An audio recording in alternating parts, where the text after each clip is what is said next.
السلام علیکم بینندگان صحیفه فیسبوکی همکاری بزرگ سیل در تاجیکستان. اینک برنامه نوبتی ما، صحبت نوبتی ما با یکی از چهره های نمایان کشور، سردار ریاست فتوای مرکز اسلامی جمهوری تاجیکستان، ایشان محترم استاد عزیز استاد جمال الدین خاموشی می باشد که ما می‌خواهیم حالا درباره بیماری سیل، بیماری کرونا ویروس، جنبه‌های اجتماعی روحی آن صحبت داشته باشیم تا برای بینندگان ما، برای اهل جامعه یک صحبت مفید و ارزشمند باشد.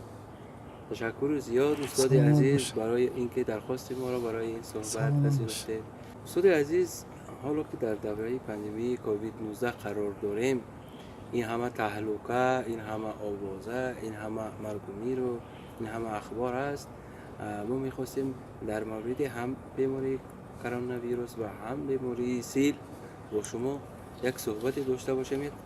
میخواهم که صحبت ما یک صحبت آزاد باشد، یک صحبت باشد که آشکارا صمیمی باشد تا بتوانیم هرچی که دانش داریم، هرچی فهمیش داریم به مردم برسانیم تا شهروندان عزیز از روی آن گفته ها، از روی آن تجربه هایی که شما دارید، از روی آن دانسته های شما عمل بکنند. و یکم سوالی منم این بود که شما واکسین نگرفتید استاد؟ بله. واکسینه مدرن نگرفتید؟ بله مدرن امریکایی. بله. حالتون بد نشد؟ نه الحمدلله. اصلا به نام خداوندی که به اندازه مهربان و نهایت با رحم است آغاز میکنم. البته خود معلوم است که خود بیماری شریک زندگی است. بله. خواه نخواه انسان بیمار میشود، میخواهد نمیخواهد. انسان دو حالت دارد، یکی حالت اختیاری دارد، یکی حالت اضطراری دارد. بله. حالت اضطراری انسان حالتایی که مصیبت میگویند. یعنی حالتایی که انسان به یک مشکلات روبرو می شود. آمدن این مصیبت، آمدن مشکلات بالای فرد انسان، بالای بنده مومن یا بنده خدا یا انسانیت اختیاری نیست. هرچند میخواهد نمیخواهد بالای بیماری میآید. و مهم همین است که هر بیماری که بالای انسان فرود میآید البته دوای خود را دارد. همچنانه که در احادیث پیامبر صلی الله علیه و سلم آمده است که نفری از صحابگان است پیغمبر علیه السلام پرسان شدند که آیا طبابت اجازت است؟ رسول خدا صلی الله علیه و سلم در جواب گفتند که ای بندگان خدا طبابت کنید و هر بیماری را خداوند، هر بیماری که بالای انسان فرود آورده است البته طبابتی هم برای او فرستاده است بجز یک چیز. اصحاب پرسیدند که اون کدام است؟ گفتند پیری. یعنی پیری، ناتوانی، این دردی است که دیگر دوا ندارد. خواه نخواه انسان یک روز پیر می شود. و بزرگان میگویند که صحت الجسم قلت الطعام، صحت روح قلت الاسم. یعنی صحتی بدن کم خوردن است و صحتی روح انسان کم گناه کردن است. انسان هرچند اگر کم خور باشد، اگر طب هم این اثبات کرده است، چنین به این توصیه میدهد که این به فایده انسان است که انسان با راحت هم زندگی میکنه. بسیار آوازه ها و بسیار وهم و واهمه در قلب مردم است. البته با وجود این انسان باید بی‌پروا نباشد، چون که علم امروزه بسیار علم پیشرفته است، همه چیز را مشخص معین کرده است. وقتی که برای بیماری یک نوع طبابت معین شده است، یعنی وظیفه دار است که از آن استفاده کند، چون که خداوند منان در قرآن عظیم شان نه اندازید. یعنی انسان را خداوند در دنیا آفریده است، تمام نعمت ها را برای او سرفراز گردانیده است تا اینکه بخورد و بنوشد، تا اینکه اسراف نکند. در این باره شیخ سعدی رحمت الله علیه بسیار خوب گفتند که ابر و باد و مه و خورشید و فلک در کارند تا تو نان به کف آری به غفلت نخوری. همه از بهر تو سرگشته و فرمان بردار، شرط انصاف نباشد که فرمان نبری. یعنی خداوند جهان تنظیم کرده است، حیات انسان هم تنظیم کرده است و برای بهبودیش انسان، برای انسان عقل داده است. باید از عقل داده خداوند انسان استفاده کند. سپاس زیاد استاد، واقعا هم بسیار گره های این موضوع رو شدید و دیگر من هم گمان دارم که علاقه پسی از تصوری که در خودم داشتم در ذهن خودم بود جوابش رو گرفتم تا اون چیزی که در اختیار داشته باشیم. میگویند بزرگانمون چه خیلی شما گفتید، میگویند درد خود رو از دو کس غافل پنهان مدار، از طبیب حاذق و از یار غار. چنانچه علاقش اشاره کردید یعنی که به طبیب مراجعت کردن یکی از کنید، دوا کنید، تداوی کنید. اما در این حال وقتی انسان اگر من چطور که در شبکه‌های اجتماعی در صحبت با دوستان آشنایان و دیگران مثلا مشاهده میکنم، حالا همین در روند در همین معرکه واکسینگیری همیگونه یک بی‌پروایی، همیگونه یک به نام توکل به خدا در بین مردم ما هست که یعنی میگن خدا نخواسته باشه هیچی نمیشه، من واکسین نمیگیرم. در همین مورد اسلام چی میگه؟ تا آن دمی که یک ایمونیته یا مسئولیت مجموعی نمی شود شهر یا همون کشور از همون وبا از همون کووید 19 امید نمی باشد. این توصیه کارشناسان همین است که باید تمام اهالی واکسین گیرند تا که دیگر تکراری بیماری کمتر شود، اوج مرگ و میر کمتر شود. اما از نگاه عقیدتی چگونه است؟ اسلام در این مورد چی میگه؟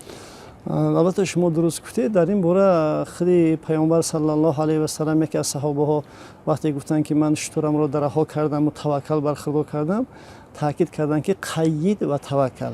اول شتر زانو بند کن، بعد از اون توکل کن. یعنی شیخ سعدی رحمت الله میگه که به اجل مرو در دهنی اژدرها، یعنی خدا به دست خود زیر ماشین یا که زیر از بلندی خودت رو نپرتو، چون که خداوند انسان عقل داده است، توسط عقل همه چیز رو باید درک میکنه، با این مسئولیت دارد، پرسپوس میشود چون که عاقل است. وقتی که علم امروزه چیزی که قبلا اشاره کردم این چیز رو به اثبات رسونده است، اصلا میشود علم الیقین میگن، یعنی با علم یقینی، یعنی این چیز به اثبات رسیده است، باید از این استفاده کند. هر بیماری که امروز چیزی که پیشتر هم اشاره کردیم پیغمبر ما گفتن بیماری ها البته توابت خود را دارند، دوای خود را دارند، این نعمت است، از این باید بندگان استفاده کنند، یعنی بی‌پروا نباشند، چون که بی‌پرواگی این ضرر خود اون است و بدن خود را حفظ کند، بدن خود را سالم بدارد، یعنی از کارهایی که نامطلوب است، چیزی که مضر ضرر دارد از اون خود را کناره گیرد. چون که پیغمبر علیه السلام در یک حدیث مبارک میگن که لا ضرر و لا ضرر، نه به خودت ضرر را قبول کن نه بر دیگران ضرر برسون. بیماریایی که امروز قبل سیل و با این کرونا ویروس گفتن، این بیماری هستند که اینا سیرایتی هستند. بیماری ها بسیار هستند، مثلا هست بیماری های قند هستند، بیماری های گپاتیت هستند، بیماری های فشار بلندی هستند، نهایت زیاد هستند. اما این بیماری سیرایتی هست. برای پیشگیری این صورت البته این چیز رو کارکرد کردن عالمان دانشمندان، از علم اینها علم بند حق است از اینها استفاده بود که تا اینکه ضرر بر دیگران نرسد. این توصیه طبیبان است و هر یک فردی عاقل اصلا نفر این چیز رو خوب درک میکند که معنویاتی خوب داشته باشد، یعنی به خواندن سر و کار داشته باشد و خودش این چیز رو درک کرده تواند. او انسانی که سواد کافی ندارد، مجله هم نمیخوند و یگان کتاب‌های دینی را هم ورق نمیگرداند، یعنی اهمیت نمیدهد، البته چون سخنهای پا در هوا گفتنش ممکن است. یک چیز دیگر هم در همین چی علاوه کردنی هستم که تا آن زمانی که اثر خودش نگذرد. بله تا زمانی که خودش گرفتار نشود، بعد اون وقت هیهات میگوید که الکی بعضیش دیگر از علاج چیز میبرد. بله استاد عزیز، همین چند نکته رو روشن کردید. هنوز هم برای من یک نکته ناروشن است. من این چیز رو مخصوص باز تکرارن شاید باشه من میپرسم به خاطر آنکه تماشابینان ما مثلا مردم اهل جامعه از این چیز با خبر باشن. مثلا اون شخصایی که چراهای پیشگیری رو رعایت نمیکنن، نه در مسجد، نه در مسافربرات، نه در مغازه و در دیگر جاهای جمعیتی سرخودن، نه در بازار، نقاب نمیکشند به دهانشان یا که از موادهای بی ضرر کننده آنتیسپتیکی، بله، در همین زمینه واکسین هم نمیگیرن که شما بخوف کنند. در همین زمینه مثلا همین آدما وقتی که ضررشون به دیگران میرسه، مثلا اون شخص نمیدونه که خودش بیماری رو دارد، به دیگران سرایت میکنه، لیکن خودش اصلا بیمار نیست. همین گونه در چی هست که میگن که ناقل است، یعنی که او به دیگران انتقال میدهد اما خودش بیمار نیست. در همین وقت در همین زمینه اگر همون انسان قصدن خودش رعایت نکند در شرایط را، خودش بی‌پروایی کند، آیا در این از نگاه دین به این انسان ها یگان گناه است، یگان چی می شود، یا یگان مسئولیت در نزد پروردگار، در نزد جامعه دارن اینا؟ البته پیشتر هم اشاره کردیم که وقتی که انسان گفتیم که پیغمبر ما تاکید کردن که نه ضرر رو بر خود بگیر نه بر دیگران ضرر برسون. از این حدیث برمیآید که وقتی که یک نفر دیده و دانسته قصداً به یک نفری ضرر میرسوند، حتی اگر از دیدگاه جنایتی باشد، اگر یک نفر به یک نفر جنایتی مالی اگر باشد مادی برسوند، اگر تاوان او رو میدهد. بله بله. اگر عاقل نباشد، اگر رفت دیوانه باشد، یعنی مکلف نباشد، اگر وارثانش مجبورن که پرداخت کنن اون جنایتی که این نفر ده. البته این نفری که خودی او اگر سالم است، عاقل است، با وجود دیده و دانسته ضررش میرسوند، البته از نگاه دینی همچنین که شما گفتین گناهکار میشه. یا اینکه گذشتگان مشکل میگفتن این کاری اوبال است. بله بله. سپاس زیاد استاد عزیز. در این روند باز هم ما میبینیم که انسان ها، شخصانی که بیمار هستند یا عائله ها و خانواده هایی که در خانهشون بیمار دارند نیاز به دستگیری دارند. اول خود شخص بیمار نیاز به دستگیری دارد، یعنی که هم دستگیری روحی هم دستگیری مالی که از جانب خانواده شود، از جانب مثلا همکاران و همسایگان و دیگر مردم اهل جامعه شود. مثلا یک شخص است بیمار است، شرایط مالی دارد اما شرایط حال روحیش خوب نیست، یعنی او به دستگیری روحی نیاز دارد. یک شخص باشد که به او در همین تبابتش نیرو بخشد، امید بخشد، ارادهش را قوی گرداند. به همین خاطر و عائله های خانواده های هم هستند که برای تبابت کامل مبلغ ندارند. مثلا هم در بیماری سیل هم هرچند در بیماری سیل تمام داروهای ضد سیل رایگان داده میشه، تبابت رایگان است، اما هنوز هم مثلا برای داروهای علاوه‌ای که برای تاثیرات نامطلوب میدهند یا که برای رفت و آمد بین بیمارخانه و خانه و دیگر کارها، مثلا برای خوراک زیر غذایش مبلغ وضع می شود. و در همین زمینه اسلام چی گفته است؟ یعنی که کمک هنگام بیماری، دستگیری روحی، اجتماعی. البته وقتی که ما قرآن عظیم الشان، این کتاب آسمانی کتابی است که قریب یگان حالت انسان از زمان تولید تو به خاک خنک رفتن و چی مسائل خانوادگی داشته باشه، یگان چیز از قرآن بیرون نیست. درباره همین احکام خود را دارد. خداوند در قرآن عظیم الشان می‌فرماید که قول معروف و مغفرت خیر من صدقه یتبعها الاذى والله غنی حلیم. یعنی خداوند می‌فرماید که سخن نیک و این چنین در برابر سخن نیک باز گذشت عفو کردن بهتر است از یک صدقه که دنبال او آزار دارد. یعنی عادتا هست که در دین، مثال در جامعه یک نفری کم دست یا که یک نفری کارناشایم رو دستگیری میکنه، بعدتر از قفای او کوه مینت میکند که من تو این کار کردم اون کار. استاد عزیز، در بین همین سخنان شما یک چیزی شاید لطیفه بود یا شاید یک سرگذشت از یک دوستمون در روز عید قربان گرفتم که فرستاده است که یک همسایه‌مون در عید قربانی گذشته نیم کیلو گوشت داده بود از قربانیش. دیگه هر روز که در نزد کوچه در کوچه میبیند میگه ماشاءالله فربه شده. مثل همین یعنی که تعالی ندامت که بعد در قرآن همین رو من که دستی قول معروف و مغفرت خیر من صدقه یتبعها، یعنی یک سخن نیک حتی از یک صدقه که دنبال او آزار دارد این خوبتر است. و بزرگان میگن که لقاء خلیل شفاء علیل، یعنی با دوستان روبرو شدن، با دوستان صحبت کردن این سبب شفای بیماری است. عادتا ما ببینیم یک نفر وقتی که دوستی خودش رو میبینه چشمش روشن میشه، چقدر خرسند میشه. برای همین تاکیدات دینی هم همین است که تعلیمات پیامبر علیه السلام همین است که یکی از وظیفه های بنده مؤمن هم همین است که بیمار را بیمار پرسی کند. وقتی که میشنوه یک نفر بیمار است نیاز به دعوت ندارد که او را دعوت کنن که رفت الحمدلله خبر که، یا اینکه حالتی که جنازه را انسان میشنوه نیاز به دعوت ندارد، باید که وظیفه دار است که رفته جنازه برادرش حاضر شود. اما هر کجا که ضیافت باشد اگر از نگاه دینی اونجا دعوت شرط است. تا دعوت نشوی نباید که در بالای ضیافت به دعوت حاضر شوی. اما وقتی که میشنوی یک نفر بیمار است یا که یک نفر از دنیا گذشته است، این وظیفه ایمانی است که به دعوت باید که در آنجا حضور کنی.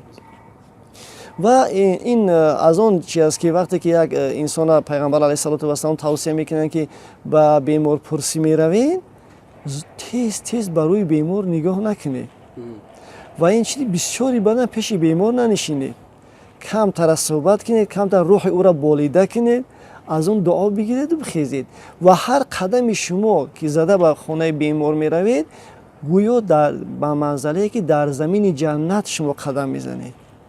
این قدر ثواب، یعنی دین، فرمایش دینی، دستورات دینی همه خیر انسان است و هر چیزی که امروز در عالم بنده پیش بینی میکند یا کار کرد میکنند یا با نمایش میگذارند کاری خیر، اگر ما چقدرتر گفته رویم منبعش منبعهای دینی دارند. یعنی چیزی نو قریب که بنده ندارد. انسانیت هر چند پیشرفت هم کرده باشد اگر در مسئله اخلاق و آدمگری چیزی نو ندارد. هر چیزی که است از جهت کمک خیریه و دستگیری و دیگر چیزایی که است اگر ما چقدرتر همینا را اگر ورق گردانیم اگر منبعش منبعهای دینی دستورات پیغمبران است، از آدم تا به خاتم این دستورات برای امتان و برای یعنی ماندگان آمده است. تشکر زیاد. واقعا هم استاد بسیار نکته های خوب گفتین و واقعا هم این روزها همین چیز احساس می شود که چخیلی شما گفتین بعضی ها شاید راستی به خاطر اینکه دیگران پیروی کنند اونو در نمایش میگذارند و واقعا یک گروهی هم هستند که اونا نه خالص الله مثلا نه صمیما نه به خاطر آنکه دیگران هم بینن و پیروی کنند بلکه برای آنکه نشان بدهند که اونا چه کار خیلی انجام دادن برای این به نمایش میگذارند. و استاد عزیز در همین بین باز یک سوال دیگر من بسیار ذهن ما تشویش میدهد. مثلا بیماران ما خواه بیماران سیل باشد خواه بیماران کرونا ویروس باشد طبابت میگیرن دستگیری میگیرن، اما یک مشکل است در مشکل شخصی مشکل فردی خودشون، یعنی اراده، نیروی اراده. نیروی اراده را مثلا طبیب داده نمیتواند، طبیب هم دیگر نمیتواند که 24 ساعت سر بیمار بشیند و برای او نصیحت و چی کند، یا که اهل خانواده او شخص باید در خودش همون چیز ایجاد شود، همون امید و همون نیروی اراده باید در خودش ایجاد شود. من از شما همچون عالم دین میخواستم بپرسم که انسان خاص شخص بیمار برای افزودن نیروی ارادهش، برای افزودن امیدش به شفا، به زندگی، برای دلگرمی به زندگی باید چیکار کند که باید اون ارادهش قوی تر شود؟ اگر ما با کتابی خودی کتابای حضرت امام ابو حنیفه رحمت الله علیه امام اعظم که ما در مذهبی و هستیم، خصوصا فقه اکبر، یک حدیثی از پیغمبر علیه السلام روایت شده است که الایمان بالقدر یذهب الهم والحزن. وقتی که انسان اگر به تقدیر ایمان داشته باشد همه غم و اندوه او دور میشه، دمی این دمی اون کسا نمیگیرد که از فلانی شد یا از بهمدانی شد گفته. وقتی که انسان اراده قوی اصلا برای انسان عقل سالم در کار، وقتی انسان سالم باشد اگر نقصان نداشته باشد حواس خمسه انسان شنوایی و بصیره و دیگر چیزایی که در فلسفه میگن همه اونها اگر سالم باشند اگر انسان طبع سلیم دارد میگن. وقتی انسان طبع سلیم داشته باشد اگر البته از این چیزا هراس ندارد، خوف ندارد، یعنی سخنش هم جابجا است، در قالب است، سخنای بیهوده نمیگوید، فایده هم که نمیارد، اقلا ضرر نمیرساند. اصلا ما ببینیم وقتی در شرایط امروزه برای پیشگیری همین بیمارا واکسینه های مخصوص وقتی که کارکرد شده است و دانشمندان کار کردن و پیشنهاد کردگیان باید از اینا استفاده کرد. انسان نباید بی‌پروایی کند، چون که بزرگان میگن که هرچی بر زبانت آمد خوردی، هرچی بر دهانت آمد گفتی، خودت رو به جهنم بردی، دیگری رو چی گناه؟ وقتی خود رعایت نکنی، فرموده های طبیب رعایت نکنی، اون چیزی که با بیماری که موجوده زیان و ضرر دارد اون استفاده کنی، پس خودت رو به هلاکت انداخته، دیگری رو چی گناه؟ یعنی کسی دیگر رو نباید انسان گناهکار کنه، باید از خودش خفه شود، از خودش ملال شود. استاد، اسلام در مورد احترام به طبیب، قدرشناسی طبیب، ارجگذاری به کار طبیب چگونه مناسبت؟ ما ببینیم اگر خود پیامبران حضرت عیسی علیه السلام معجزه‌شون همین بود که بیماری های پیسه توبت میکردن و این کورهای مادرزاد توبت میکردن. معجزه‌شون همین بود. معجزه چیزی هست که با فن ارتباط ندارد.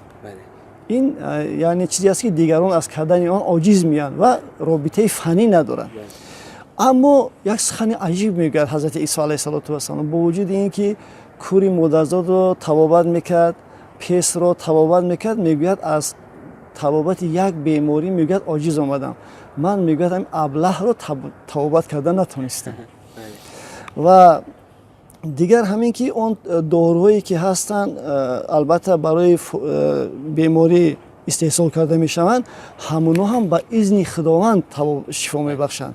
اگر خداوند راضی نباشه، اگر اون برعکس میبینی که ریاکسیا داد میگن با اصطلاح طبیبی، یا که حالا که همون دارو برای همون بیماری رفع کردن بود، نه که وقتی استفاده میکنن ریاکسیا میگن داد و برعکس بیمار یعنی به حیاتش خاتمه بخشید. یعنی همه چیز رو بنده باید از خدا دید و توکل بر خدا کرد، با وجود استفاده از اون دستوراتی که در علم طب یا که دیگر علم های دقیق امروزه وارد شده است، به فایده مردم پیشکش می شود و در تجربه هم این به اثبات خود رسیده است.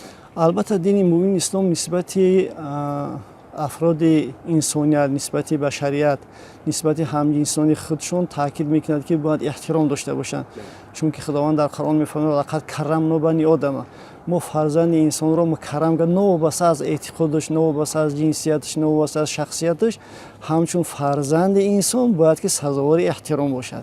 این تعلیمات دینی ما است. البته دو نفر میگن بر خود جفا کرد، یکی کسی که در طبیب خیلی قبلا شما اشاره کردیم بیماری خود را قائل نشد، دیم نفری که نسبت استاد خود یا معلم خود به احترامی کرد، اون چیزی که برای او در کار بود اون رو نمیگیرد، دور میموند. اما مسئله احترام کردن طبیبان، البته افرادی که سالم هستند، قدر میکنن، قدر شناسی میکنن، البته جامعه به این نمیشه. هستن نفرایی که با قدر هم نمیکنن، نه فقط قدر طبیبان و یا که استادان خود، حتی نسبت پدر و مادر خود احترام ندارند. با وجود اینکه اونها رو پرورش میکنن، به ویا میرسونن، چقدر زحمت مادر میکشد، با وجود هم احترام از فرزند نمیبینن. این چیز در حیات هست. این سیر اسرار خاصه خودش دارد که این با یک بحثی الهیده هستیم. بله، تشکر زیاد استاد عزیز. من میخواستم که در اینجا صحبتمون رو به پایان رسونیم، چون وقتی اپارتمنتش سلامت باشن زیاده گرفتن نمیکنیم. بله. و امیدوار هستم که در صحبت‌های آینده باز در پهلوی این مسئله ها، در اطراف بیماری ها، در اطراف رفتار انسان هنگام بیمار بودن، در این موضوع ها باز صحبت‌های انجام خواهیم داد. و استاد عزیز اگر گفتنی داشته باشید. یک گفتنی از اون کتاب یکمی 4 کتاب مولانا شرف‌الدین به یادم اومد که میگه چون بیاری طهارت ظاهر، باطنت نیز حق کنه طاهر. وقتی انسان ظاهری خودش پاک کنه، اگر از چی پاک کنه؟ از تمام آلودگی، عقیده های غلط، گفتارهای غلط پاک کنه، اگر خداوند باطنش هم پاک میگردونه.